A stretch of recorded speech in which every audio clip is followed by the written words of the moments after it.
చూస్ country delight, live better. ఇప్పుడే country delight యాప్ని download చేసుకోండి.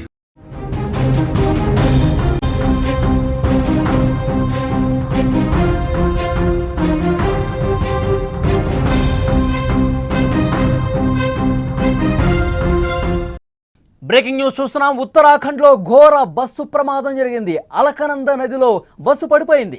బస్సులో 19 మంది ప్రయాణికులు ఉన్నారు. ప్రమాదంలో 2 స్పాట్లోనే చనిపోయినట్టుగా తెలుస్తోంది. 10 మంది గల్లంతయ్యారు. పలువురికి తీవ్ర గాయాలయ్యాయి. ట్రక్కు బస్సును ఢీ కొట్టడంతో ఈ ప్రమాదం జరిగినట్టుగా తెలుస్తోంది. ఉత్తరాఖండ్లో ఘోర బస్సు ప్రమాదానికి సంబంధించినటువంటి వార్త మనం చూస్తున్నాం. ఉత్తరాఖండ్ రుద్రప్రయాగ్లోని రిషికేశ్ బద్రీనాథ్ జాతీయ రహదారి సమీపంలో ప్రయాణికులతో వెళుతున్న బస్సు అలకనంద నదిలో పడిపోయింది. బస్సు అకస్మాత్తుగా ట్రక్కును ఢీ కొట్టడంతో ఈ ప్రమాదం జరిగినట్టుగా ప్రత్యక్ష సాక్షులు చెప్తున్నారు. ఒక్కసారిగా బస్సు అదుపు తప్పి నదిలో పడిపోయింది. ఈ ప్రమాద సమయంలో బస్సులో 19 మంది ప్రయాణికులు ఉన్నారు. 2 ఈ ప్రమాదంలో చనిపోయినట్టు తెలుస్తుంది. నదిలో ఆ బస్సు పడిపోవడంతో 10 మంది ఆ వరద ప్రవాహంలో కొట్టుకుపోయారు, గల్లంతైనట్టుగా తెలుస్తోంది. 7 ప్రాణాలతో బయటపడ్డట్టుగా సమాచారం వస్తుంది. ప్రస్తుతం తీవ్రంగా ఎవరికైతే గాయపడ్డారో వాళ్ళని హుటాహుటిన ఆసుపత్రులకు తీసుకెళ్లారు. రాత్రి రుద్రప్రయాగులో ఉండి గురువారం బద్రీనాథ్కు బయలుదేరాలని ప్లాన్ చేసుకోగా ఇంతలోనే ఈ ఘోర ప్రమాదం జరిగినట్టుగా తెలుస్తోంది. ప్రమాద దృశ్యాలు తీవ్ర భయానికి గురి చేస్తున్నటువంటి పరిస్థితి ఉంది. భారీ ఎత్తు నుంచి విజువల్స్లో మీరు చూస్తూ ఉన్నారు. ప్రమాదకరంగా ప్రవహిస్తున్నటువంటి నది ఒకవైపు, చాలా ఎత్తైన మార్గంలో, చాలా ఎత్తైన ప్రదేశం నుంచి ఆ రోడ్డు మార్గం పోతూ ఉంటే ట్రక్కును బస్సు ఢీ కొట్టడం వల్ల ఒక్కసారిగా అదుపు తప్పి అంత పెద్ద ఎత్తు నుంచి ఒక్కసారిగా కిందకి బోల్తాలు కొట్టుకుంటూ ఆ బస్సు పడిపోయింది. అక్కడ రెస్క్యూ జరుగుతున్నటువంటి దృశ్యాలు మనం చూస్తున్నాము. బస్సులో ఉన్నటువంటి ప్రయాణికులు కొంతమంది ఆ వరద ప్రవాహంలో కొట్టుకుపోయినటువంటి పరిస్థితి ఉంది. 7 సేఫ్గా బయటకు వచ్చినట్టుగా తెలుస్తుంది. స్పాట్లో ఈ ప్రమాదంలో 2 చనిపోయారు. ఆ గల్లంతైన వాళ్ళ కోసం ప్రస్తుతం గాలింపు జరుగుతుంది.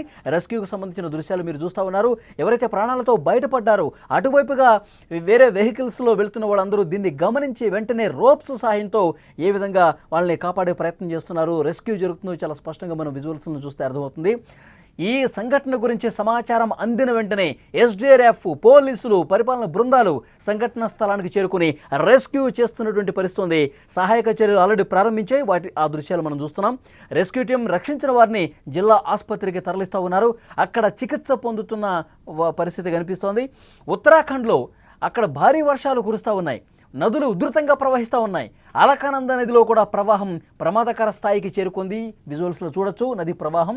అలాగే నదిలో నీటి ప్రవాహం ఎక్కువగా ఉండటం వల్ల సహాయక చర్యలు కొంత ఇబ్బంది పరిస్థితి ఏర్పడుతుంది. ఎందుకంటే ఆ ప్రవాహంకి తో పాటు వాళ్ళందరూ కొట్టుకుపోతున్న నేపథ్యంలో అసలు ఎటువైపు నుంచి కొట్టుకొస్తున్నారు, ఎంత వేగంగా కొట్టుకొస్తున్నారో అంచనా వేయలేని పరిస్థితి. సో ఈ నేపథ్యంలో తాళ్ల సాయంతో వాళ్ళని వెలికి తీయడం కొంత ఇబ్బందికర పరిస్థితులు ఉన్నాయి. హెలికాప్టర్ల సహాయం తీసుకోవాలనే ఉద్దేశం కూడా ప్రస్తుతం అధికారులు అక్కడ ఆలోచన జరుపుతున్నట్టుగా తెలుస్తుంది. బస్సు డ్రైవర్ నియంత్రణ కోల్పోవడం వల్ల ఈ ప్రమాదం జరిగిందని చెప్తున్నారు. గత సంవత్సరం కూడా అలకనంద నదిలో వాహనం బోల్తా పడి 13 మంది చనిపోయిన పరిస్థితి ఉంది. తరచూ ఆ ప్రాంతంలో, ఆ ఏరియాలో బస్సు ప్రమాదాలు జరగటం ఆందోళన రేకెత్తిస్తున్నటువంటి పరిస్థితి ఉంది. విజువల్స్లో మనం ఆ రెస్క్యూకు సంబంధించిన దృశ్యాలు స్పష్టంగా చూస్తున్నాం. అలకనంద నది ఒకవైపు ఉధృతంగా ప్రవహిస్తుంది.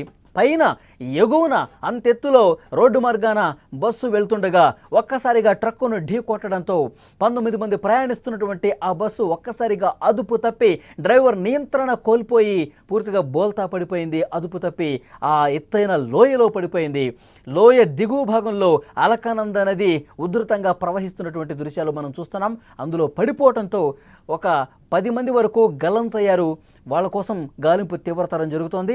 హెలికాప్టర్ల సాయంతో గాలించేందుకు కూడా ప్రయత్నాలు జరుగుతున్నాయి. మరోవైపు గజ ఈతగాళ్లను కూడా రప్పించి రెస్క్యూ చేస్తున్నటువంటి పరిస్థితి ఉంది.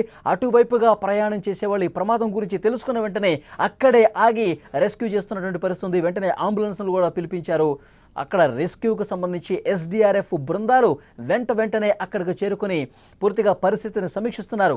అక్కడ ఎవరైతే ప్రాణాలతో బయటపడి ఒడ్డుకొచ్చారో వాళ్ళు తమ వాళ్లను కోల్పోయాము, వాళ్ళు గల్లంతైపోయారు, వాళ్ళని కాపాడండి అంటూ రోధిస్తున్నటువంటి సిచ్యువేషన్ ఉంది. ఎప్పుడైతే ఈ ప్రమాదం జరిగిందో, ఆ బస్సు బోల్తా పడిపోయిందో, వెంటనే అటు ఆ మార్గం గుండా వెళుతున్న వాళ్ళు వాళ్ళ వెహికల్స్ని పక్కకు నిలుపుదల చేసి రెస్క్యూలో పాల్గొన్నారు. అక్కడ ఉన్నటువంటి ఎస్డీఆర్ఎఫ్ బృందాలకు సమాచారం అందించి అక్కడే వాళ్ళు పర్యవేక్షిస్తూ ఎవరైతే నదిలో కొట్టుకుపోయారో గల్లంతయ్యారో వాళ్ళ కోసం గాలింపు చేస్తున్నారు.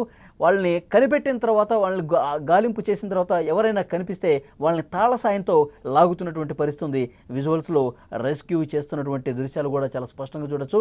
ఆ ప్రదేశం ఒక్కసారి చూస్తుంటే ఎంత ఎత్తు నుంచి ఆ బస్సు లోయలోకి పడిపోయింది, ఆ నదిలోకి పడిపోయిందో కూడా ఒక భయానకమైనటువంటి దృశ్యాలు మనకు కనిపిస్తున్నాయి. ఒకవైపు నది చాలా ఉధృతంగా ఉంది. నది ఉధృతంగా ప్రవహించడం వల్ల రెస్క్యూ కూడా కొంత ఆటంకం ఏర్పడుతుంది. ఎందుకంటే నదిలో జారిపోయినటువంటి ఆ బస్సును వెలికితీయటం కావచ్చు, అందులో కొట్టుకుపోయిన వాళ్ళని కాపాడటం కావచ్చు, ఇబ్బందికర పరిస్థితులు ఉన్నాయి, కొన్ని ఆటంక పరిస్థితులు ఉన్నాయి. ఎందుకంటే ఆ వరద ఫ్లోటింగ్ ఎక్కువగా కనిపిస్తుంది. గత కొన్ని రోజులుగా ఆ రాష్ట్రంలో భారీగా వర్షాలు పడుతున్నాయి. ఎగువను కురుస్తున్నటువంటి వర్షాల వల్ల మొత్తం కూడా వరద ప్రవాహం పెరగడంతో అందులో రెస్క్యూ చేయడం కొంత కష్టంగా మారింది. అయినప్పటికీ కూడా ఎస్డీఆర్ఎఫ్ బృందాలు శాయశక్తుల కృషి చేస్తున్నాయి. తాళ్ల సాయంతో వాళ్ళందరినీ కూడా బయటికి వెలికి తీస్తున్నటువంటి పరిస్థితుంది.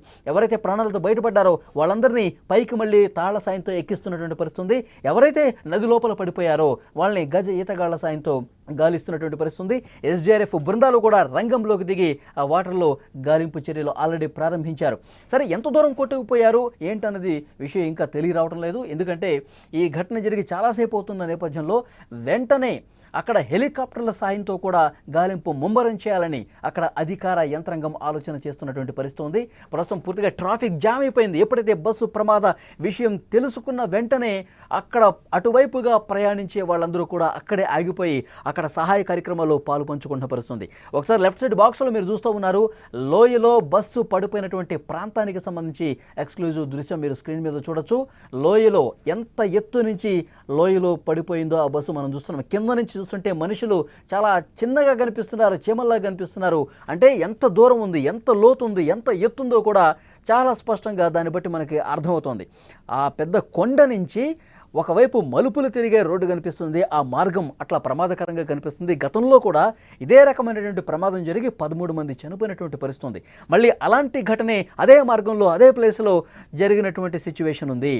ఒక్కసారిగా ట్రక్కుని బస్సు ఢీ కొట్టడం వల్ల అదుపు తప్పి ఒక్కసారిగా లోయలో పడిపోయింది.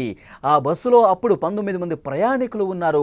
వాళ్ళలో కొంతమంది ప్రాణాలతో బయటపడ్డారు, సురక్షితంగా ఒడ్డుకి తీసుకొచ్చారు. కానీ తమ వాళ్లను కోల్పోయాము, మాకు సంబంధించిన సంబంధికులు మా వాళ్ళు ఇంకా ఆ ప్రమాదంలో చిక్కుకునే ఉన్నారు, కొంతమంది ఆ వాటర్లో కొట్టుకుపోయారు, ఆ బస్సు లోపలే ఉండిపోయారు, దయచేసి రక్షించండి, వాళ్ళని వెలికితేయండి అంటూ చేతులు జోడించి ప్రాధేయపడుతున్నటువంటి పరిస్థితి, రోధిస్తున్నటువంటి పరిస్థితి. లోయలో పడిపోయినటువంటి బస్సుకు సంబంధించి ఆ ప్రమాదం అనంతరం దృశ్యాలు మీరు స్క్రీన్ మీద చూస్తున్నారు. రెస్క్యూ జరుగుతున్నటువంటి దృశ్యాలు మీరు చూస్తున్నారు. అలకనంద నది ఏ విధంగా ఉధృతంగా ప్రవహిస్తుందో మనకి చాలా స్పష్టంగా కనిపిస్తుంది. ఉత్తరాఖండ్లో ఘోర బస్సు ప్రమాదానికి సంబంధించినటువంటి దృశ్యం మీరు చూస్తున్నారు. రుద్రప్రయాగ్లోని రిషికేశ్ బద్రీనాథ్ జాతీయ రహదారి సమీపంలో ప్రయాణికులతో వెళుతున్నటువంటి బస్సు ఒక్కసారిగా నదిలో పడిపోయింది. అకస్మాత్తుగా ఒక ట్రక్కును ఢీ కొట్టడం వల్ల ప్రమాదం జరిగినట్టుగా తెలుస్తుంది. అదుపు తప్పి లోయలో పడిపోయింది. ఈ సమయంలో 19 మంది ప్రయాణికులు అందులో ఉన్నారు. స్పాట్లోనే 2 చనిపోయారు. 10 మంది ఆ నదిలో కొట్టుకుపోయినట్టుగా తెలుస్తుంది, గల్లంతైనట్టుగా తెలుస్తోంది. 7 మాత్రమే ప్రాణాలతో బయటపడ్డారు. కొంతమందికి తీవ్రంగా గాయాలయ్యాయి. ఎవరైతే ఆ ప్రాంతంలో ప్రయాణిస్తున్న వారు ఒక్కసారిగా వాళ్ళ వెహికల్స్ను పక్కకు నిలుపుదల చేసి ఎస్డీఆర్ఎఫ్ బృందాలకు సమాచారం ఇచ్చారు, అంబులెన్స్కి సమాచారం ఇచ్చారు, ప్రమాదానికి సంబంధించి స్థానిక అధికార యంత్రానికి కూడా సమాచారం అందించారు. వాళ్ళందరూ హుటాహుటిన వచ్చి రెస్క్యూ చేస్తున్నారు. అక్కడ అటు మార్గంలో వెళ్ళే వాళ్ళు ప్రయాణికులు కూడా వేరే వాహనదారులు కూడా ఒక పక్కన ఆగి రెస్క్యూలో భాగస్వాములయ్యారు. అక్కడ రెస్క్యూ చేస్తున్న వాళ్ళకి సహాయం అందిస్తూ ఉన్నారు. బద్రీనాథ్కు బయలుదేరాలని చెప్పి వాళ్ళు తమ ప్రయాణాన్ని కొనసాగించారు. అయితే బద్రీనాథ్కు వెళ్తున్నటువంటి క్రమంలో వాళ్ళు ప్లాన్ చేసుకున్నారు. ఇంతలోనే ఈ ఘోర ప్రమాదం అనేది చేసుకుంది. ప్రమాద దృశ్యాలు తీవ్ర భయాందోళనకు గురి చేస్తున్నటువంటి పరిస్థితి. చాలా ఎత్తు నుంచి మీరు విజువల్స్లో కూడా చూస్తున్నారు ఎంత ఎత్తుంది. ఆ లోయలో చివరి అంచు భాగాన ఉధృతంగా నది అనేది ప్రవహిస్తోంది, అలకనంద నది. సో అది చూస్తుంటేనే ఒక భయానకమైనటువంటి దృశ్యం. అంత ఎత్తు నుంచి బస్సు కిందకి దొర్లుకుంటూ నదిలో పడిపోయిందంటే ఆ ప్రమాద తీవ్రత ఏ స్థాయిలో ఉంటుందో అర్థం చేసుకోవచ్చు.